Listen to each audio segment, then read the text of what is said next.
मराठीच्या मुद्द्यावरून 20 वर्षांनंतर ठाकरे बंधू वरळीच्या मंचावर एकत्र आले।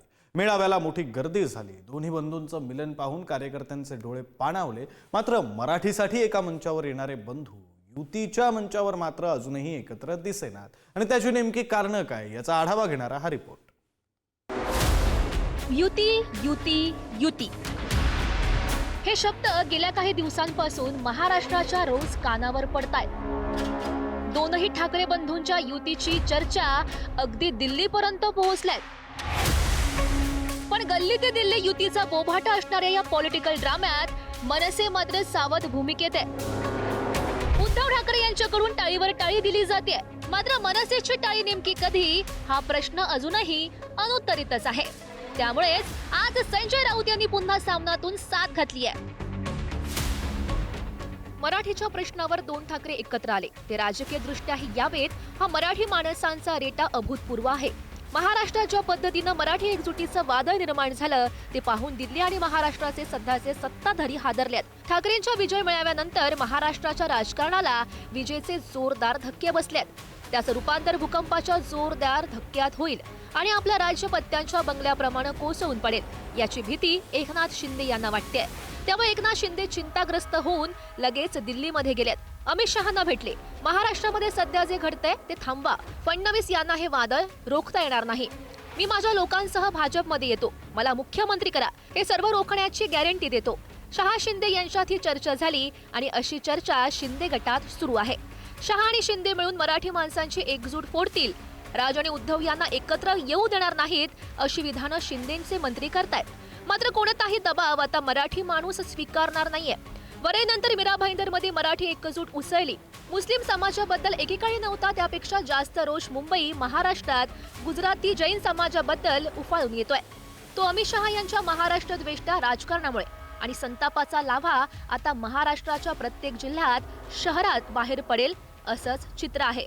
महानगरपालिका निवडणुका अजून जाहीर झालेल्या नाही, त्या जाहीर होऊ द्या आणि त्यानंतर तुम्ही हा प्रश्न विचारा। पण ठीक आहे, मी एवढंच म्हणतोय की लोकांची इच्छा आहे। राज ठाकरे यांनी व्यासपीठावरून सांगितलेलं आहे की बाळासाहेब ठाकरेंचं स्वप्न साकार करू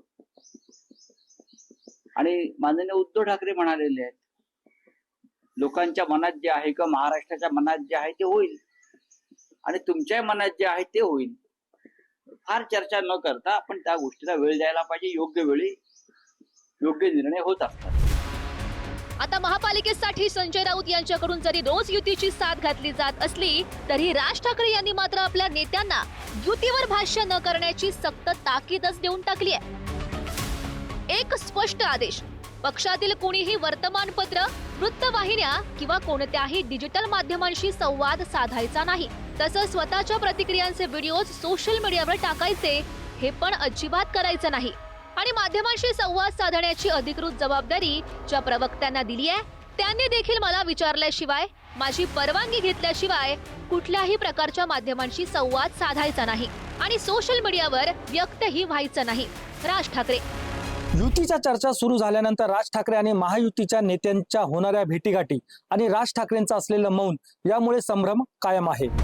भाजपा आणि शिंदेंना युती होऊ द्यायची नाही असा आरोपही ठाकरेंच्या गोटातून केला जातोय। त्यांना शिंदेंकडून सुद्धा प्रत्युत्तर दिलं जात आहे।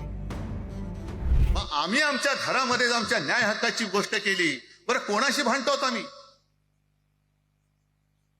इथे सुद्धा काही अमराठी आले असतील, जसं राजने सांगितलं तसे आपले सगळ्यांचे अमराठी अनेक मित्र आहेत,